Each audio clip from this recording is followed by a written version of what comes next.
भारत सरकार का राजपत्र ये आप देख सकते हो। सोमवार 9 मार्च 2026 को पब्लिश हुआ है और यह है 12 फरवरी 2026 का। यहाँ पे हम आपको कुछ महत्वपूर्ण जानकारी देने वाले हैं।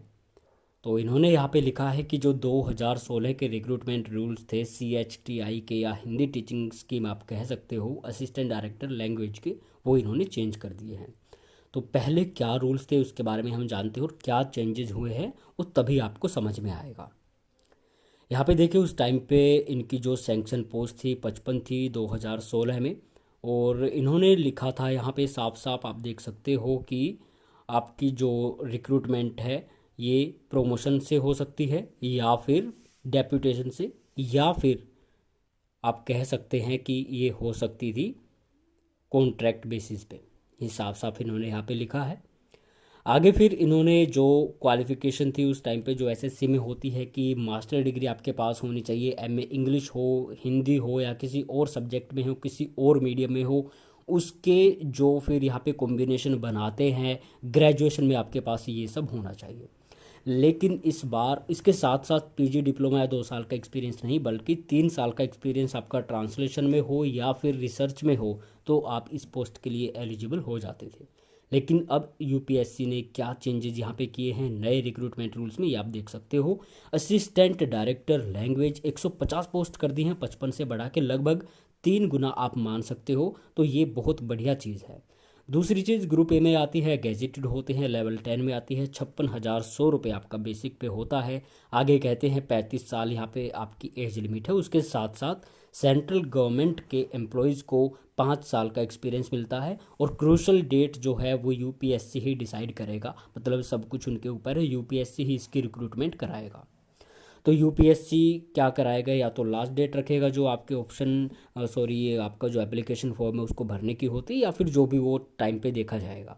अब आगे जो सबसे बड़ा चेंज इन्होंने किया है ये आपके सामने असेंशियल इसको माना जाएगा, master degree in Hindi with English as a compulsory और इलेक्टिव और optional subject at the degree level from a recognised university और इंस्टीट्यूट।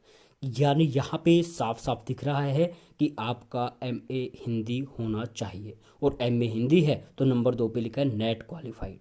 तो नेट क्वालिफाइड का अर्थ ये है आपके पास MA हिंदी है तो हिंदी में आपका नेट क्वालिफाई होना चाहिए, या फिर PhD हिंदी में आपके पास होनी ज़रूरी है। तो ये इन्होंने यहाँ पे बहुत गड़बड़ कर दी है, और बहुत ज़्यादा कंपटीशन जो है वो कम हो गया है। यहाँ पे केवल और केवल हिंदी वालों को ही प्राथमिकता दे दी गई है। तो ये रिक्रूटमेंट रूल्स क्या समझ के इन्होंने बनाए हैं, समझ से बाहर है। इसके अलावा डिज़ायरेबल क्वालिफिकेशन है तो इसका कोई मतलब नहीं रह जाता। आगे इन्होंने साफ साफ लिखा है कि क्वालिफिकेशन अगर कोई रिलैक्सेशन देनी है तो वो UPSC की डिस्क्रिप्शन से ही होगा, या फिर जो आपकी कॉम्पिटेंट अथॉरिटी है यानी CHTI।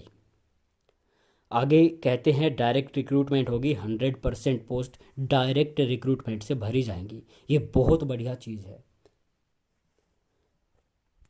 अब यहाँ पे इनकी जो कमेटी है, चेयरपर्सन, मेंबर यानी secretary department of official language, joint secretary राजभाषा विभाग, डायरेक्टर और डिप्टी डायरेक्टर ये भी राजभाषा विभाग से, लेकिन सिर्फ एक मेंबर इन्होंने लिए हैं डायरेक्टर CHTI के। और उन डायरेक्टर ने क्या सोच समझ के ये अलाउ किया है उनको ये बनाने को? क्या केवल हिंदी वाले ही ये बन सकते हैं? क्या किसी और को मौका नहीं मिलना चाहिए था? खैर, जो भी बने हैं, ये अब रिक्रूटमेंट हो सकता है कि जल्द ही आ जाए, अगले साल तक।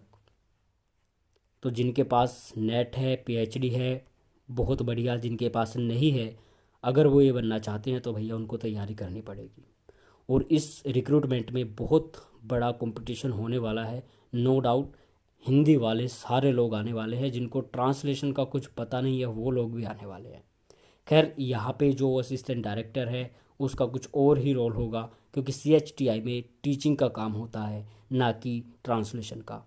होता है ट्रांसलेशन का भी, जो आपको पाठन सामग्री बनानी होती है, लेकिन ज़्यादा काम यहाँ पे आप देख सकते हो कि ट्रेनिंग का ही होता है।